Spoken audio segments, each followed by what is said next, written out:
こんにちは。Xbox 専門 VTuber のたくみしーなです。今回は2024年10月18日に開催された Xbox パートナープレビューに加えて、今週新たに発表された最新情報を発売日順にまとめてご紹介します。ぜひ最後まで見てね。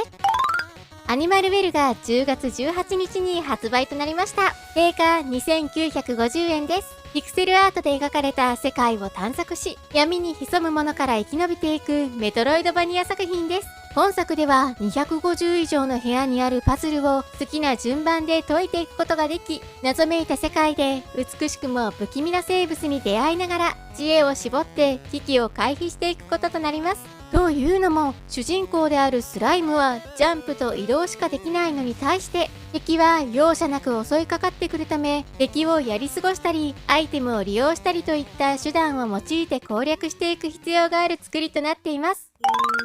ファズモフォビアの発売日が10月29日に決定しました。最大4人協力プレイが可能なホラーゲームで、プレイヤーは心霊現象の調査チームとしてゴーストが出る住居に潜入し、様々なツールを利用して心霊現象の証拠を集め、24種の中からゴーストの正体を特定し、突き止めていくこととなります。家庭用ゲーム機向けには昨年発売予定だったため、約1年延期してしまいましたが、ついに遊べるようになりますね。なお、本作は他機種とのクロスプレイにも対応します。龍が如く8外伝パイレーツインハワイの発売日が2025年2月28日から1週間前倒しとなり、2月21日へと変更されました。定価6930円で予約受付中です。龍が如く8のその後の物語が描かれる完全新作となり、自分の名前すら思い出せない記憶喪失となってしまった真島さんとして、失った記憶の手がかりを求めて広大な海へと旅立つこととなります。戦闘システムは7外伝や6以前の作品と同様のアクションバトル方式となっています。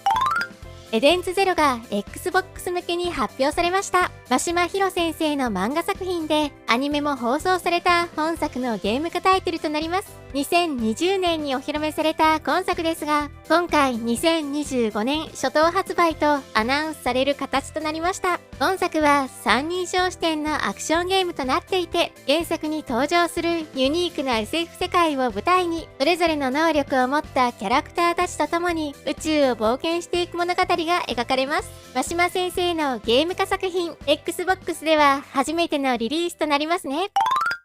クロノス新たなる夜明けが2025年発売予定と発表されました。サイレントヒル2のリメイクを手掛けたスタジオの最新作となるサバイバルホラー TPS 作品です。残忍性とレトロフューチャーテクノロジーが融合した過酷な世界を舞台にした今作では、終末後の未来と1980年代の過去の時代とをタイムトラベルで行き来することができ、荒れ果てた未来では恐ろしいクリーチャーと戦いながら生き延びていくこととなります。サバイバルホラー TPS 大好きなジャンルなので期待しています。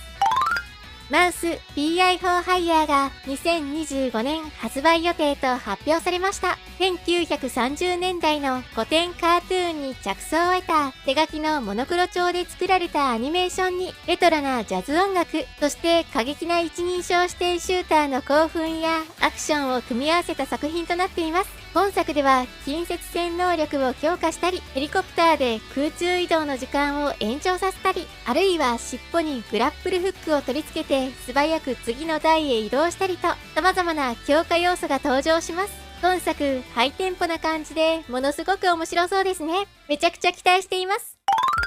ザ・レジェンド・オブ・バブーが2025年発売予定と発表されました。少年のセファーと愛犬バブーが悪魔に立ち向かっていくアクションアドベンチャーゲーム。バブーと協力し、お互いのユニークなスキルを発揮して敵を倒したり、パズルを解いたりして危険な世界を冒険していくこととなります。本作は現時点では日本語には未対応と記載されています。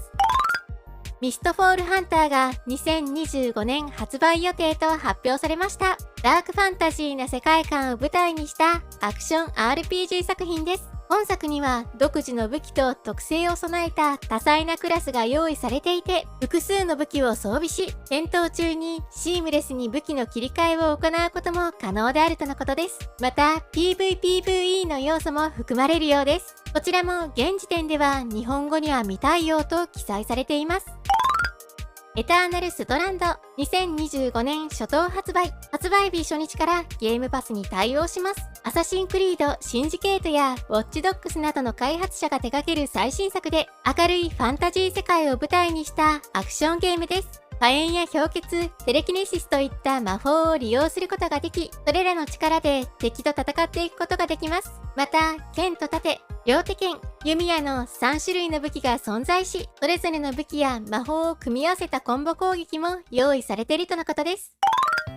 ホイールワールド2025年初頭発売日初日からゲームパスに対応します。若き自転車乗りの主人公となって美しい景色や隠された秘密にあふれる素晴らしいオープンワールドな世界を探索していくアクションゲーム。スピード重視の洗練された自転車からオフロード仕様のモンスターバイクまで、自転車のカスタマイズは無限大。世界中を探し回ってレアなパーツを入手して愛車をアップグレードしたり、ライバルたちを相手にレースをしたり、また伝説のパーツを取り戻し世界を救う展開も。FBC ファイアブレイク2025年発売日初日からゲームパスに対応します。アランウェイクやコンタムブレイクなどでおなじみのレメディエンターテインメントが手掛けるオンライン3人協力プレイに対応した PVE シューター作品です。現在ゲームパスで遊ぶことができる超能力アクションゲームコントロールのスピンオフ作品として作られていて、コントロールの世界を舞台にした新しいストーリーも多数用意されているとのことです。オンライン協力型の FPS はゲームパスとの相性バッチリですし、リリースが楽しみですね。サブナウティカ2 2025年発売日初日からゲームパスに対応します。過去にゲームパスに対応していた水の惑星を探索していくサバイバルゲームサブナウティカシリーズの最新作です。ソロでもオンラインでフレンドとも一緒にプレイすることが可能となっていて、友達と魅力的なバイオームを探検し、乗り物や道具、拠点を作って広大な謎めいた異世界で生き残りを目指して活動することができます。うーちゃんボールンフェザーズ2025年発売日初日からゲームパスに対応します。中国の明朝末期のダークファンタジーの世界を舞台にしたソウルライクアクション RPG です。記憶喪失の女海賊うーちゃんとして疫病とモンスターがはびこる世界で多彩な戦闘スタイルや隠された武器、古代の銃器などを駆使して残虐な敵たちに立ち向かっていくこととなります。本作では選択肢や選んだ行動によって異なるエンディングが用意されているとのことです。そしてさらに、コールオブデューティーブラックオプス6デザインの Xbox ワイヤレスコントローラー、Xbox エリートワイヤレスコントローラーシリーズ2、そして Xbox シリーズ X 本体用のスキンの発売も決定しています。コントローラー2種はデザインラボでの販売となっていて、通常のコントローラーは 12,078 円から、エリコン2は 18,730 円から購入することができます。通常のコントローラーと比べるとエリコン2がお得に感じますね。なお、シリーズ X 用の本体スキンはマイクロソフトストアでのみ販売され、10月23日発売、定価 7,128 円となっています。どの製品もめちゃくちゃかっこいいですね。